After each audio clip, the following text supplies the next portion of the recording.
The red dot appears on her forehead at exactly 11:47 p.m.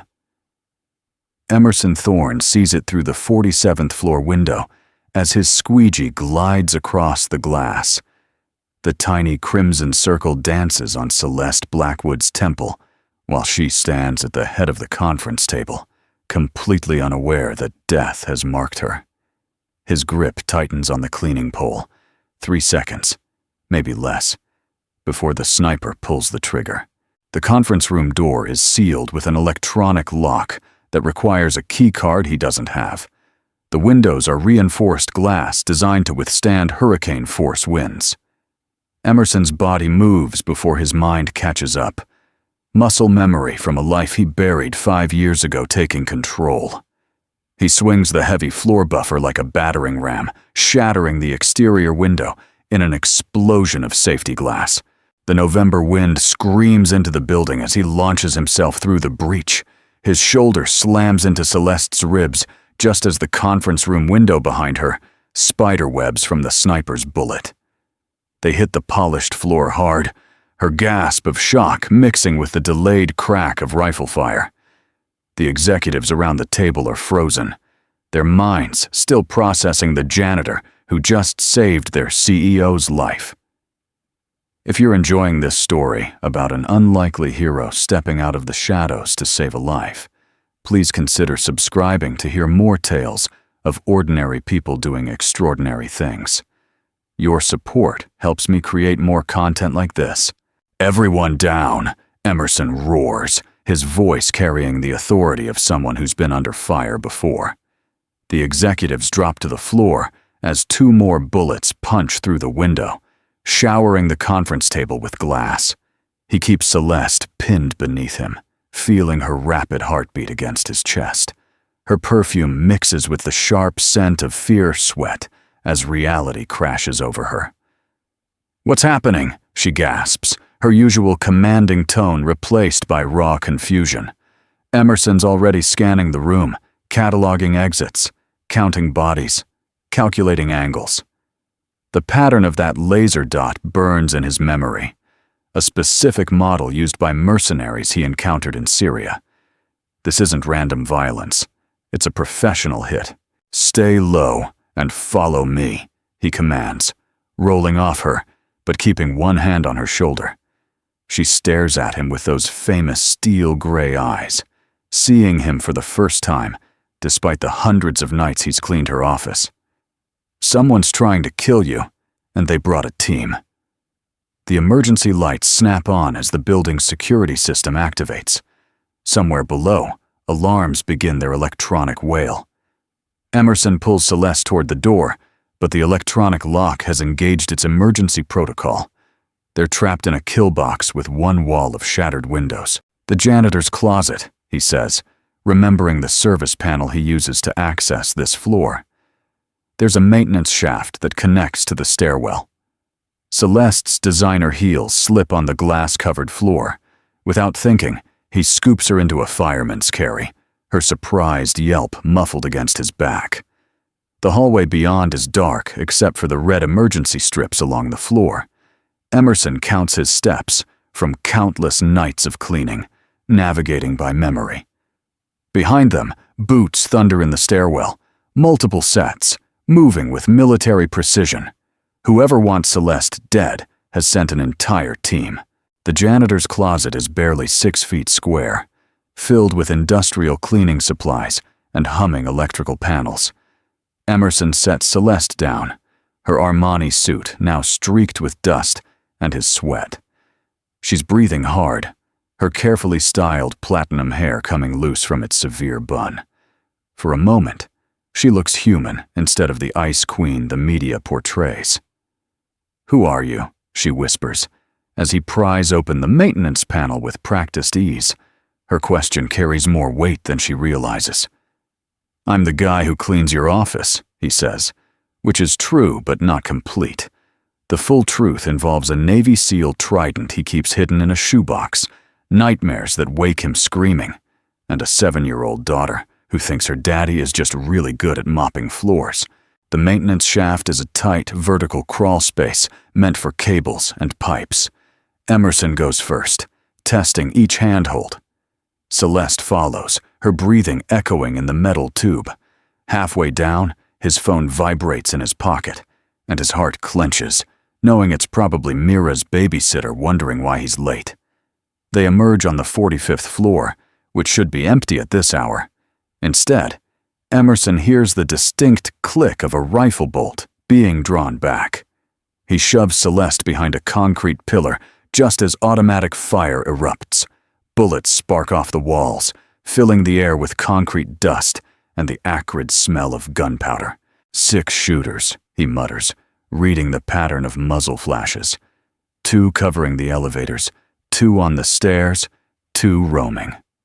His mind shifts into tactical mode, the familiar clarity of combat washing over him. But underneath, his hands shake slightly. The PTSD he's fought for years trying to claw its way back.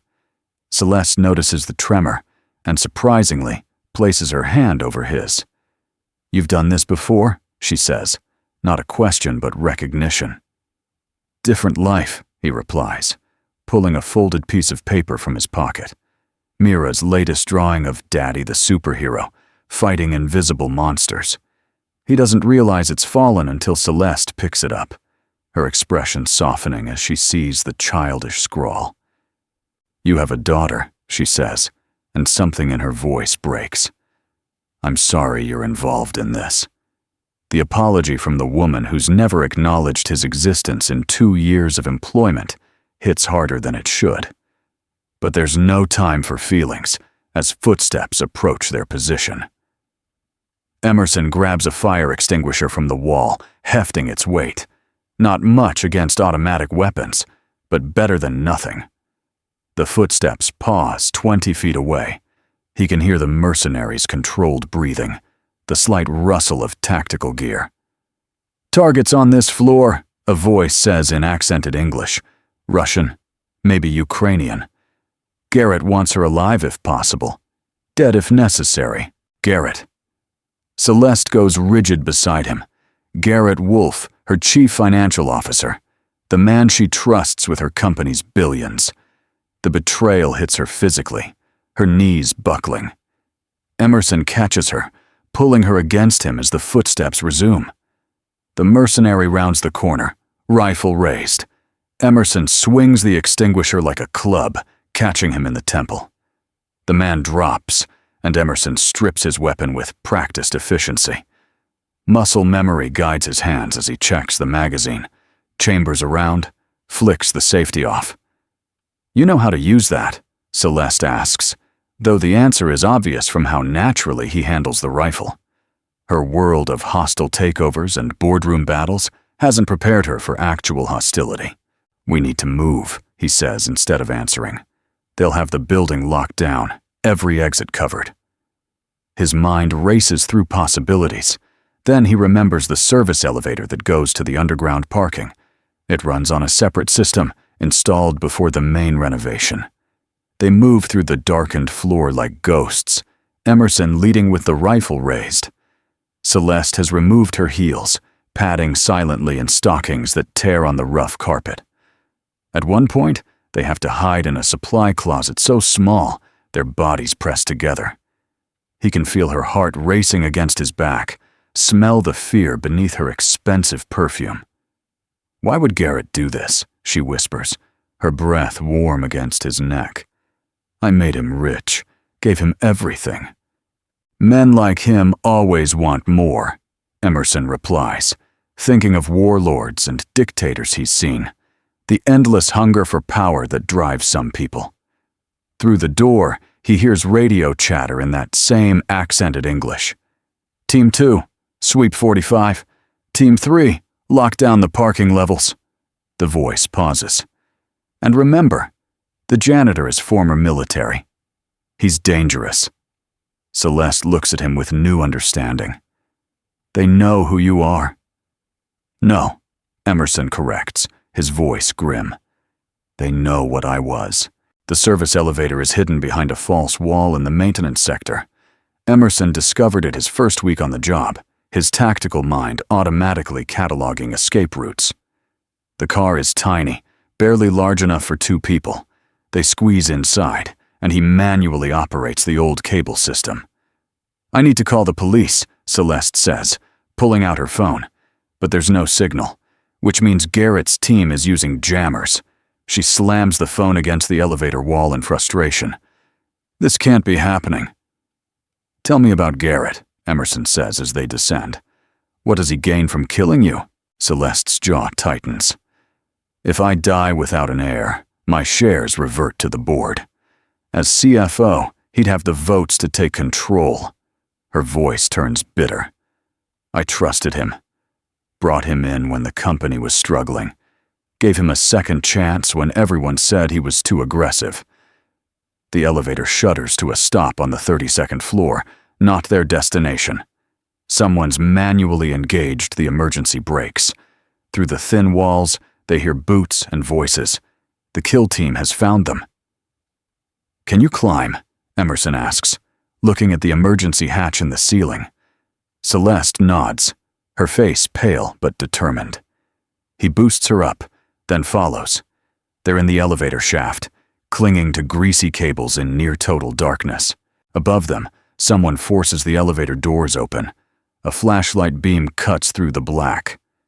"Elevator's empty," a voice reports. "But they were here. I can smell her perfume."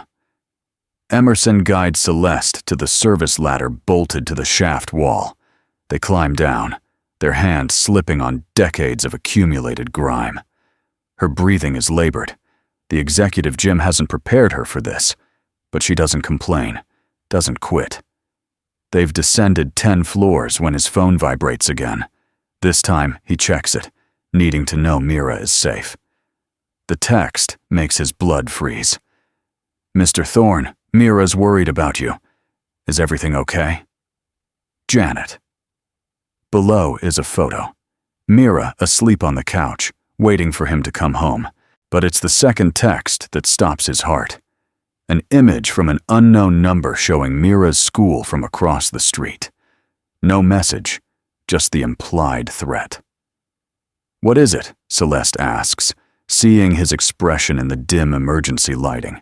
He shows her the phone, and her face goes white. "They're threatening your daughter." Her voice carries a fury he hasn't heard before. "Garrett's using your child as leverage." She grabs his arm. "We're going to stop him, I promise you that." They exit the shaft on the 20th floor, home to Nexus Technologies' server farm. The room hums with thousands of processors, the air arctic from industrial cooling.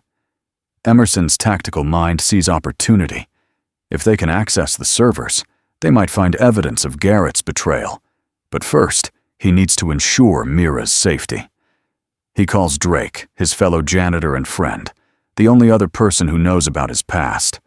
Drake answers on the first ring. Where are you, brother? Your girl's been calling the desk." "Drake, listen carefully," Emerson says, moving between server racks while keeping watch. "I need you to go to my apartment. Get Mira and Janet to your place. Don't let anyone follow you." "What's going on?" Drake's voice sharpens, the tone of a fellow veteran recognizing danger. "You in trouble?"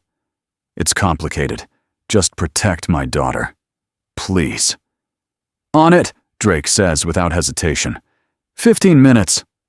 Celeste has found a terminal, her fingers flying across the keyboard. "I can access the financial servers from here," she says. "If Garrett's planning a takeover, there'll be traces."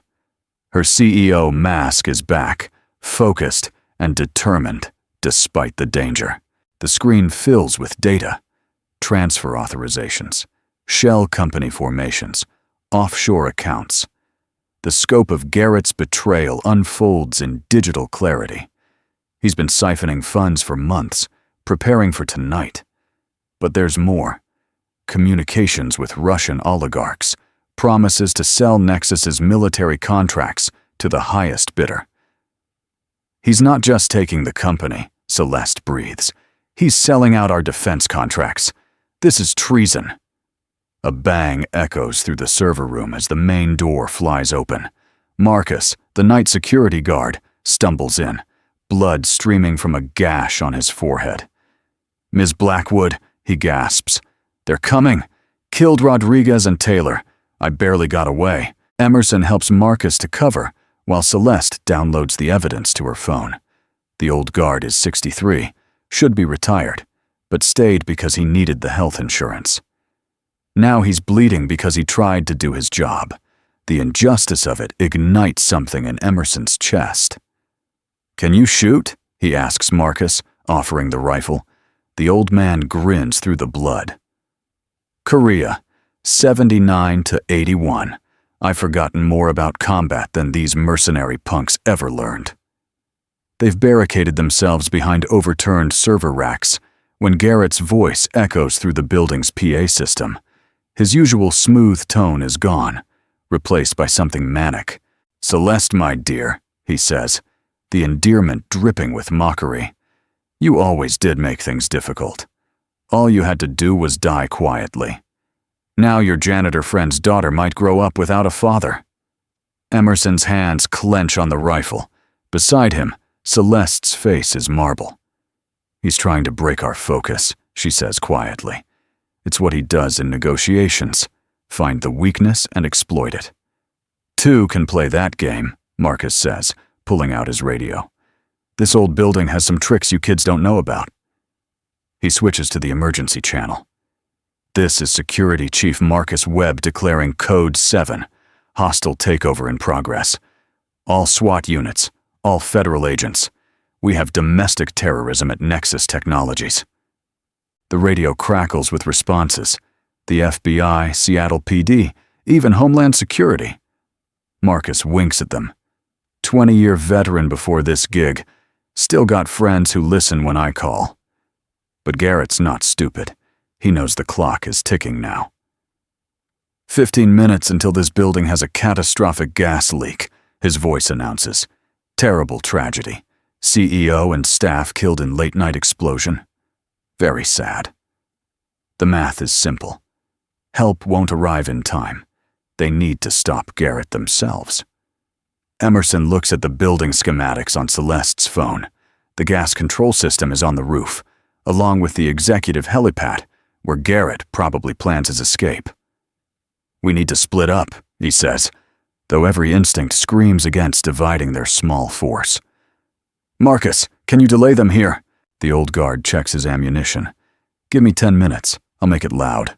His eyes are steady, accepting. Always wanted to go out fighting instead of in some hospital bed. "You're not dying tonight," Celeste says firmly, but Marcus just smiles. "We all die sometime, Miss Blackwood. At least this way means something." He looks at Emerson. "You keep her safe, soldier. That's an order from an old sergeant major." The stairwell to the roof is a concrete spine running up the building's core. Emerson leads, checking each landing while Celeste follows. Her stockings are shredded, feet bleeding, but she climbs without complaint. On the 40th floor, they hear gunfire below. Marcus making his stand. The sound is answered by multiple automatic weapons. "He won't survive that," Celeste says quietly. Emerson doesn't answer because she's right. They're 10 floors from the roof when Drake texts. "Package secured. Your girl's safe." The relief nearly drops Emerson to his knees. Mira is protected. Now he can focus on ending this. But Garrett's voice returns, more unhinged. Marcus Webb, age 63, died at 11:58 p.m. Hero or fool? History will say fool. The casual cruelty of the announcement makes Celeste stumble. "I hired him," she whispers. "Marcus has 3 grandchildren. I sent him to die." "He chose to fight," Emerson corrects, pulling her up. "Honor his choice by surviving." They reach the roof access door, locked, but Emerson shoots the mechanism. The door swings open to reveal the Seattle skyline and a helicopter warming up on the pad. Garrett stands beside it, no longer the polished executive. His suit is rumpled, his eyes wild. 2 mercenaries flank him, rifles trained on the door. "The power couple arrives," Garrett sneers. "The Ice Queen and her janitor knight. How poetic." Celeste steps forward, and Emerson realizes she's done being afraid. It's over, Garrett. The FBI has everything. The embezzlement, the Russians, all of it. You think I care about prison? Garrett laughs, the sound sharp as breaking glass. Do you know what they offered me? $300 million and a new life, all for some defense contracts and your corpse. The helicopter blades create a windstorm, whipping Celeste's hair. One of the mercenaries speaks into his radio, and Garrett's expression changes. "Ah," he says, "it seems your rescue won't make it in time." He pulls out a device, a dead man's switch connected to the building's gas system. I press this. We all die. I release it. We all die. Unless... He smiles, the expression reptilian. "You come with me, Celeste, a hostage to ensure my safe passage." "Don't," Emerson says, but Celeste is already walking forward. She passes him, her hand briefly squeezing his. "My life for everyone in the building," she says. "It's simple math." But as she approaches Garrett, Emerson sees what she's doing, moving him away from the mercenaries, creating an angle. She's learned tactical thinking quickly. He shifts position, the rifle ready. One shot is all he'll get. Garrett grabs Celeste's arm, pulling her toward the helicopter. "You always were too noble for your own good," he sneers. "That's why you'll die, and I'll—" The shot comes from below. Not Emerson, but Drake, emerging from the roof, access with Marcus's rifle. The bullet catches one mercenary in the shoulder. Chaos erupts as everyone moves at once. Emerson fires, dropping the second mercenary. Garrett swings Celeste in front of him as a shield, backing toward the helicopter. "I'll kill her!" he screams, a knife appearing at her throat. One cut, and she bleeds out in seconds. Emerson lowers his rifle, meeting Celeste's eyes. She mouths a single word. "Mira." The knife gleams against Celeste's throat as Garrett drags her backward toward the helicopter. His hand holding the dead man's switch trembles with adrenaline and rage. Emerson's mind processes a dozen variables in a second. Wind speed, distance, the angle of Garrett's body behind Celeste. But all the tactical knowledge in the world won't help if that knife moves an inch. "You know what your problem is, Celeste?" Garrett hisses in her ear, loud enough for everyone to hear over the helicopter rotors. "You never understood that kindness is weakness. You gave people chances. You trusted them. Look where it got you." Drake keeps his rifle trained on Garrett, but the angle is impossible. Any shot risks hitting Celeste. The wounded mercenary is trying to crawl toward his weapon. Emerson puts a foot on the man's hand, never taking his eyes off Garrett. "Let her go," Emerson says, his voice carrying the calm authority he learned in hostage situations. "Take me instead. I'm the one who killed your men. She's just a paycheck to you."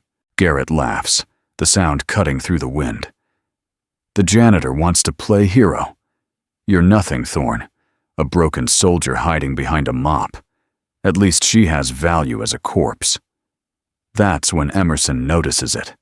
The laser sight on Garrett's shoulder, the red dot wavering slightly. But something's wrong. The pattern is different from the one that marked Celeste earlier. This one has a distinctive pulse pattern, a cheaper model. His mind clicks through the implications. The sniper wasn't Middle Eastern spec ops. It was Russian mercenary standard issue. Garrett's been played by his own allies. "Your Russian friends," Emerson says loudly, taking a calculated risk. "They're cleaning house, aren't they? No loose ends. That's why they wanted the building destroyed with everyone in it, including you." Garrett's eyes flicker with doubt. "You're lying." "The laser sight on your shoulder says otherwise," Emerson continues. "Check for yourself. They're going to kill you the moment you get in that helicopter. Probably blame the whole thing on a rogue CFO who went crazy." Garrett tries to look without moving the knife, catching a glimpse of the red dot. His face pales as he recognizes the implications. In that moment of distraction, Celeste acts. She drives her elbow into his ribs while dropping her weight. Exactly the move Emerson would have taught her. The knife slides harmlessly across her shoulder instead of her throat. Blood flows, but not arterially. Emerson moves before Garrett can recover, crossing the distance in 3 strides. His hand clamps on Garrett's wrist, holding the dead man's switch, preventing him from releasing it. They grapple on the helipad, Garrett fighting with desperate fury, but Emerson has trained for this, muscle memory guiding him through the combat. "Drake, the switch!" Emerson shouts, as he and Garrett roll dangerously close to the edge. Drake rushes forward, dropping his rifle to grab Garrett's hand. Together, they pry his fingers open. Drake maintains pressure on the switch, while Emerson drives his knee into Garrett's solar plexus, ending the fight. Celeste has torn strips from her jacket to bandage her shoulder. She picks up the dropped rifle with steady hands, training it on Garrett as he gasps for breath. "The building's still rigged," Drake says, sweat beading his forehead as he holds the switch. "We need bomb disposal." "They're 8 minutes out," Celeste says, checking her phone as signal returns. "The FBI killed the jammers. We just need to—" The helicopter suddenly banks hard, its pilot making a run for it. The rotor wash sends everyone staggering. In the chaos, Garrett lurches to his feet and runs, not for escape, but straight at Celeste. His face is twisted with suicidal rage, determined to take her over the edge with him. Emerson's world slows to crystal clarity. He sees Celeste raising the rifle, but she won't be fast enough. He sees Garrett's trajectory, the momentum that will carry them both over. He sees the choice and makes it without hesitation. He intercepts Garrett with a tackle that would have made his old squad proud. They hit the concrete hard, skidding toward the edge. Garrett's fingers claw at Emerson's face. They're rolling, the city lights spinning below. Then Garrett's weight shifts wrong. His upper body slides over the edge, hand scrambling for purchase. Emerson could let him fall. The man who threatened Mira, who killed Marcus, who tried to murder Celeste. But that's not who he is anymore. He grabs Garrett's wrist, straining against gravity. "I've got you." Garrett dangles 57 floors above the street, his expensive suit tearing at the shoulder. His face cycles through terror, rage, and finally a sick smile. "You're going to save me?" He laughs bitterly. "The hero janitor can't let the villain die. That's why people like you always lose. You have rules." "Everyone deserves a chance," Emerson grits out, his shoulder screaming as he holds Garrett's weight. "Even you." "My father used to say that," Garrett says, his voice strangely calm now. "Before his business partner destroyed him, before we lost everything, before I spent my childhood in foster homes, swearing I'd never be weak again." His free hand reaches into his jacket. "But you're right about one thing. The Russians don't leave witnesses." He pulls out a phone, holding it where Emerson can see. On the screen is a video feed, Emerson's apartment building. "Insurance policy," Garrett whispers. "If I don't check in every hour, they visit your daughter." The words hit Emerson like ice water, but before he can respond, Celeste appears beside him, her face set with determination. "No, they won't," she says, holding up her own phone. "Because Drake already uploaded everything to the FBI servers. The Russians, the contracts, your communications, it's all being broadcast live right now. Your partners are probably halfway to international waters." She kneels beside Emerson, adding her strength to pull Garrett up. "But here's the difference between us, Garrett. We're still going to save you, because that's what makes us strong, not weak." Together, they haul him over the edge. He collapses on the helipad, sobbing. Whether from relief or defeat, it's hard to tell. The sound of sirens fills the air. Helicopters approach from multiple directions, searchlights blazing. FBI agents swarm the roof, taking Garrett into custody. He doesn't resist, seems almost catatonic. The bomb squad carefully takes the dead man's switch from Drake. They'll spend the next 3 hours disarming the gas system, finding enough explosives to level the building.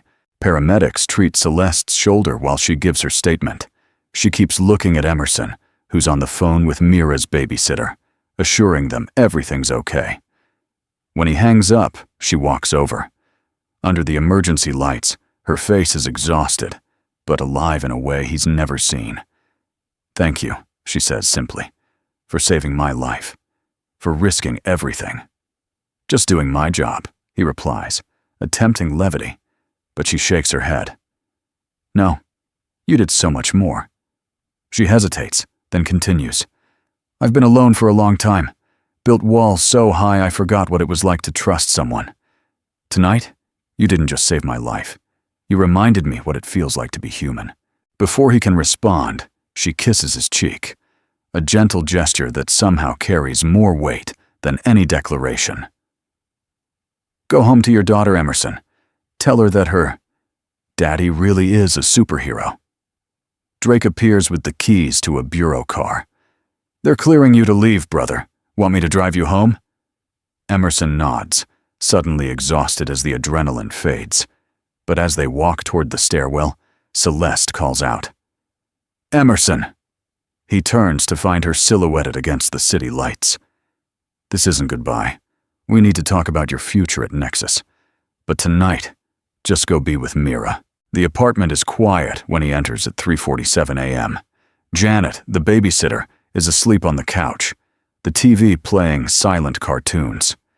She wakes as he approaches, sees his torn uniform and bruised face. Her eyes widen, but she doesn't ask questions. The news is probably already breaking. "She waited up until midnight," Janet whispers. "Keep asking when her daddy would be home. I told her you were being a hero. Was I right?" "Just doing what needed doing," Emerson says, pressing $200 into her hand despite her protests. "Thank you for keeping her safe." After Janet leaves, he checks on Mira. She's curled in her bed, clutching the stuffed seal he gave her last Christmas. Her inhaler is on the nightstand, next to a new drawing. It shows him in his janitor uniform, but with a cape, standing next to a woman with yellow hair. At the bottom, in careful letters, "Daddy and the pretty lady who smells nice." He sits on her bed, smoothing her dark hair. She stirs, eyes fluttering open. "Daddy!" Her voice is thick with sleep. "You're home." "I'm home, baby," he says, his throat tight. "I'm sorry I was late." "It's okay," she says, sitting up to hug him. "Ms. Janet said you were helping someone important." She pulls back, studying his face with those serious eyes that remind him of her mother. "Were you scared?" "Yeah," he admits. "But being brave doesn't mean not being scared. It means doing what's right even when you are scared." She nods solemnly, then brightens. "I drew you a picture. Did you see? The pretty lady came to your work last week. I saw her when Janet brought me to get your house keys. She smells like flowers." Emerson realizes she's talking about Celeste, who must have toured the facilities recently. Trust Mira to notice what everyone else misses. "She seems nice," Mira continues. "Is she your friend now?" "Maybe," he says, tucking her back in. "We'll see." "Good," she says decisively. "You need more friends. And she has a helicopter. I saw it on the building. That's cool." He stays until she falls back asleep, then stumbles to his own room. He's unconscious before his head hits the pillow, too exhausted even for the usual nightmares. The sound wakes him at 8:15 a.m., a rhythmic thumping that rattles the windows. Mira's excited shriek gets him moving, old instincts making him grab the baseball bat by his bed before his brain processes what's happening. He reaches the living room to find Mira pressed against the window. "Daddy, there are helicopters on the lawn. 3 of them." Outside, the small patch of grass between apartment buildings has become a landing zone. 2 sleek black helicopters flank a larger corporate transport bearing the Nexus Technologies logo. His neighbors are gathering, phones out, recording everything. Mrs. Chen from 3B is actually applauding. The lead helicopter's door opens, and Celeste Blackwood steps out. She's traded last night's ruined suit for jeans and a simple sweater, her arm in a sling. Behind her, several people in suits emerge carrying briefcases and tablets. It's a corporate invasion of his working-class neighborhood. "Is that the pretty lady from my picture?" Mira asks, bouncing with excitement. "Why is she here?" Before Emerson can answer, there's a knock at the door. He opens it to find Celeste standing there, looking uncertain for the first time since he's known her. "Hi," she says, suddenly seeming younger. "I know it's early, but we need to talk. Can I come in?" Mira appears beside him, staring up at Celeste with open curiosity. "You're the helicopter lady. I'm Mira. Are you Daddy's girlfriend?" Celeste blinks, a smile tugging at her lips. "I'm a friend. You must be the artist. Your father showed me your drawings." "Really?" Mira beams. "Do you want to see more? I have a whole book." As Mira runs to get her art supplies, Celeste meets Emerson's eyes. "I brought the legal team. We need to discuss your new position, head of security, if you'll accept. The salary is $2 million annually. Full benefits including experimental treatments for pediatric asthma, and a company house in Queen Anne with excellent schools." "That's quite an offer," he says, overwhelmed. "But I'm just a janitor." "No," she says firmly. "You're a hero who's been hiding. Last night proved Nexus needs someone like you. Someone who sees threats others miss, who acts when others freeze." She pauses. "And I need someone I can trust." The board agrees. They're actually insisting. Mira returns with her notebook, already chattering about her favorite drawings. She takes Celeste's good hand, pulling her to the worn couch. Watching them together, the billionaire CEO and his daughter, something shifts in Emerson's chest. The walls he built after losing his wife, after leaving the SEALs, begin to crack. 2 hours later, his small apartment is command central for a corporate transition. Lawyers spread documents on his kitchen table, while Celeste and Mira have become fast friends, looking through art books on Celeste's tablet. "There's one more thing," Celeste says, as the lawyers pack up. She pulls out a sealed envelope. "Marcus Webb left this for you. He gave it to security months ago with instructions to deliver it when the soldier remembered how to fight. Inside is a simple note. Saw your file when you applied. Knew what you were. Waited for who you'd become. Take care of our girl. Semper Fi, Marcus." Emerson has to step outside, the grief hitting unexpectedly. Celeste follows, leaving Mira with the security team who are teaching her origami. "He was a good man," she says quietly. "His family will be taken care of. Full pension, college funds for the grandchildren. It's already done." They stand in comfortable silence, watching the helicopters gleam in the morning sun. The neighborhood kids are taking pictures, treating it like a movie scene. "This is crazy," Emerson finally says. "Last night I was mopping floors. Now you're about to become one of the most powerful security executives in the country," Celeste finishes. "But that's not the craziest part." He looks at her questioningly. "The craziest part," she continues, "is that I'm about to ask my new head of security to have dinner with me. Not a business dinner, a real one. Maybe somewhere Mira would like. She mentioned she loves spaghetti." Before he can respond, his phone buzzes. Drake's text is short. "Check the news, brother." The coverage is everywhere. Security footage of him saving Celeste, the rooftop confrontation, Garrett's arrest, but also deeper investigations into the Russian connection, international warrants being issued. The conspiracy reaches higher than anyone imagined. "There's something else," Celeste says, reading her own messages. "The FBI traced the Russian connection. It leads to Moscow, to someone called the Architect. Garrett was just a pawn. This isn't over."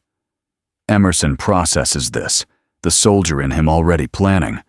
But then Mira appears, tugging on his shirt. "Daddy." Miss Celeste says we can ride in the helicopter. Can we? Please. He looks at his daughter's excited face, then at Celeste, who's watching them both with something soft in her eyes. The future is uncertain. Dangers remain. But right now, in this moment, they're safe and together. Yeah, baby, he says, lifting Mira up. Let's go for a ride. As they walk toward the helicopters, Celeste's hand briefly touches his. Not a promise, not yet, but a possibility. Behind them, his neighbors applaud. The janitor who became a hero, the single dad who saved a CEO, the soldier who found his way home. The helicopters lift off, carrying them toward a new life. Below, the city sprawls in morning light, unaware that somewhere in Moscow, someone known only as the architect is watching the news coverage, planning their next move. But that's a battle for another day. Today is for new beginnings, for a little girl's laughter as she flies over Seattle, for two wounded souls finding healing in unexpected places. Today, the janitor's story becomes legend. The knife gleams against Celeste's throat as the helicopter's rotors whip the air into a frenzy. Emerson keeps his rifle lowered, his mind calculating angles and probabilities. Garrett is 6 feet from the helicopter door, using Celeste's body as a shield, but something about the entire setup feels wrong. A nagging detail his tactical mind can't quite place. Smart choice, Janitor, Garrett shouts over the rotor noise. Now drop the weapon and kick it away. Emerson complies, the rifle skittering across the helipad, but as he straightens, he sees it, the thing that's been bothering him. The mercenaries' equipment is wrong. Their tactical gear is Russian military surplus, not the Middle Eastern configuration the laser sight suggested. This isn't just about money, it's about something bigger. You sold out to Moscow, Emerson says, loud enough for Drake to hear. This isn't corporate theft, it's espionage. Garrett's face twists. You think you're clever? Moscow pays better than Uncle Sam ever did. He presses the knife harder against Celeste's skin, drawing a thin line of blood. Now, back away from the spotlight hits them like a physical force. Brilliant white light from an FBI helicopter rising over the building's edge. Garrett instinctively shields his eyes, his grip on Celeste loosening for half a second. She drives her elbow into his ribs, twisting away. The knife catches her shoulder instead of her throat, tearing through fabric and flesh. Emerson moves before Garrett can recover, crossing the distance in 3 strides. His fist connects with Garrett's jaw, spinning him toward the helicopter. The dead man's switch flies from Garrett's hand, skittering across the helipad. Drake dives for it, catching it before it can hit the ground and trigger the gas system. Garrett scrambles into the helicopter, screaming at the pilot, "Go! Get us out of here!" But the pilot is already raising his hands. Through the windscreen, Emerson can see the red dots of multiple laser sights dancing on the man's chest. "Garrett Wolfe," the FBI helicopter's speaker booms. "You are under arrest for conspiracy, attempted murder, and treason. Exit the aircraft immediately." Garrett emerges from the helicopter, his expensive suit torn, his carefully styled hair wild. FBI agents swarm the rooftop, weapons drawn. One of them reads him his rights, while another cuffs him. But Garrett's eyes remain locked on Celeste. "You think you've won?" He spits, blood running from his split lip. "You have no idea who you're dealing with. Moscow doesn't forgive debts." "Neither do I," Celeste replies, pressing her hand to her bleeding shoulder. "And you owe Marcus Webb's family more than money can repay." As they lead Garrett away, he passes close to Emerson. "Your daughter's lovely," he whispers, too low for the agents to hear. 7 years old, right? Takes the 43 bus to school? Emerson's control snaps. His hand shoots out, grabbing Garrett by the throat. "If you ever mention my daughter again," he says, his voice deadly quiet, I'll show you what I learned in places you can't even pronounce." An FBI agent pulls them apart. "Easy, sir. He's not worth it." But Garrett just laughs as they drag him to the helicopter. "You can't protect everyone, Janitor. Remember that." The next 2 hours blur together. Paramedics treating Celeste's shoulder. FBI agents taking statements. Crime scene technicians processing the rooftop. Emerson finds himself in the surreal position of explaining tactical movements to federal agents while still wearing his janitor's uniform. "You saved a lot of lives tonight," Agent Rivera tells him, closing her notebook. "That military training came in handy." "Just did what needed doing," Emerson replies, his standard deflection for anything involving his past. But Rivera sees through it. "Navy SEAL, right? Team 4? When he looks surprised, she smiles. "My brother was Team 6. You guys have a certain way of moving. Dead giveaway to anyone who knows what to look for." Before he can respond, Celeste appears, her shoulder bandaged, her designer suit replaced with an FBI windbreaker. She looks smaller somehow, more human. "They're letting me go home," she says.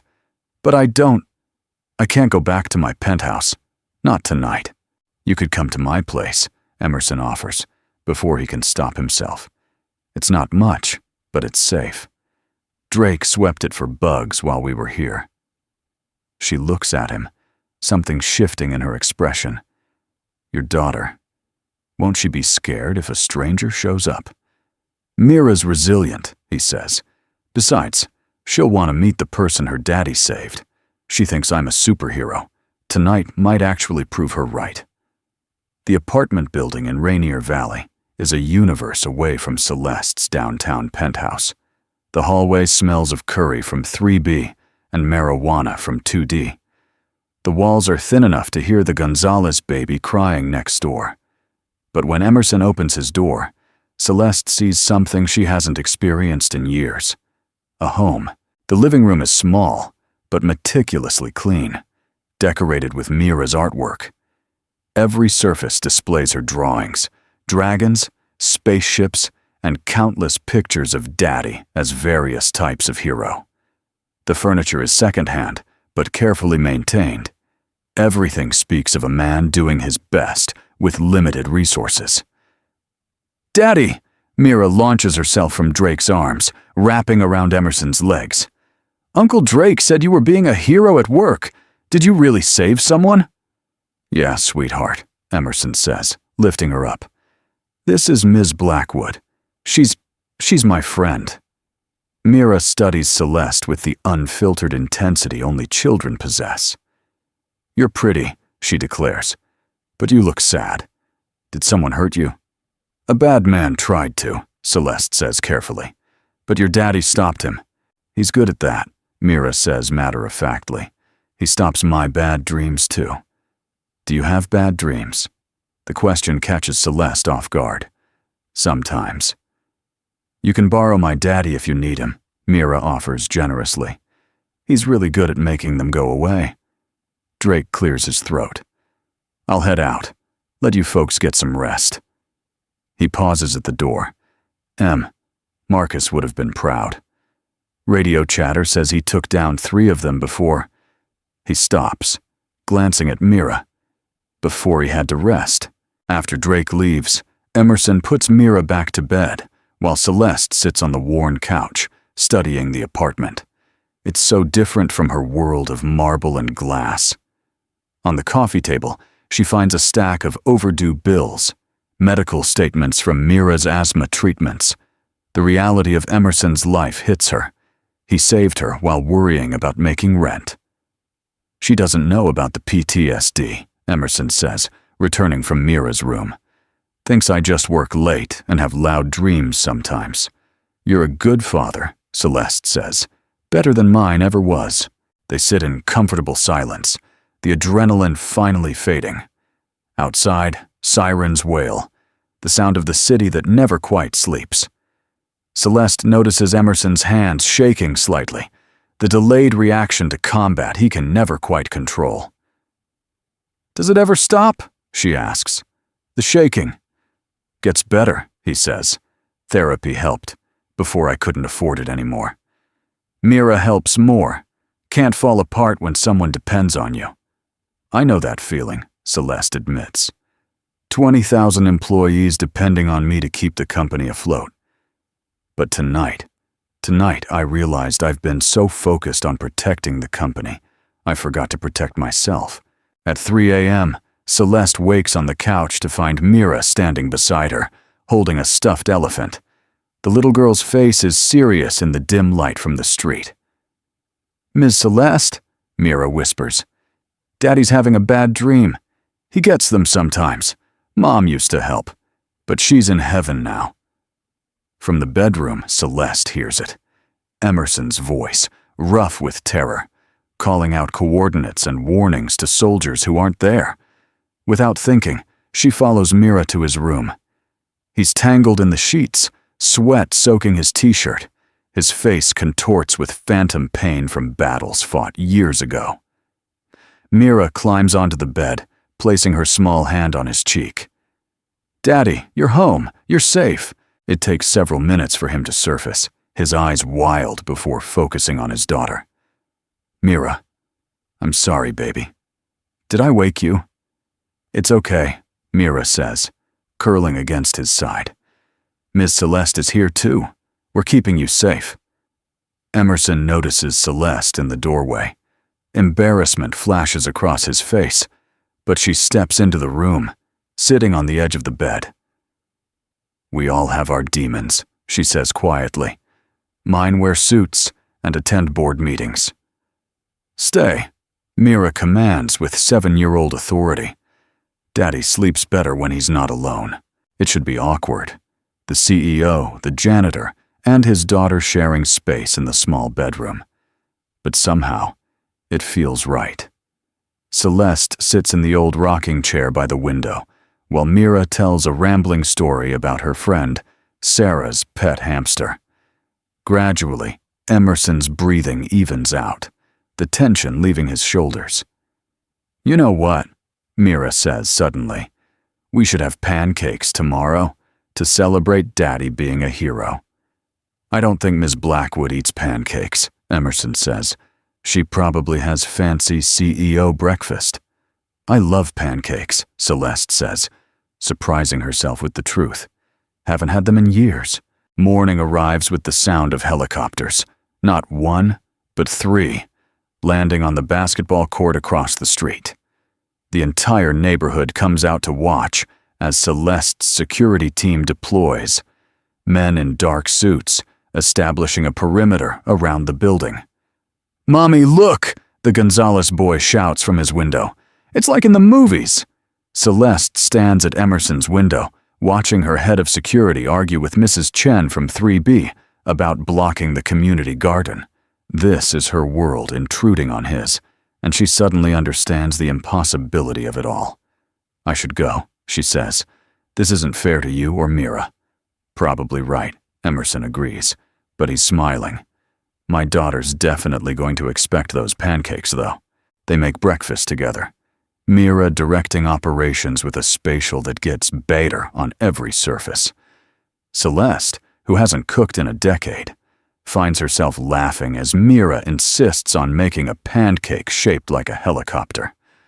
"Because that's how you came to save us," the little girl explains. Though the logic is backwards, the sentiment is clear. As they eat, Celeste's phone buzzes with messages, the board demanding explanations, reporters wanting statements, lawyers discussing charges against Garrett.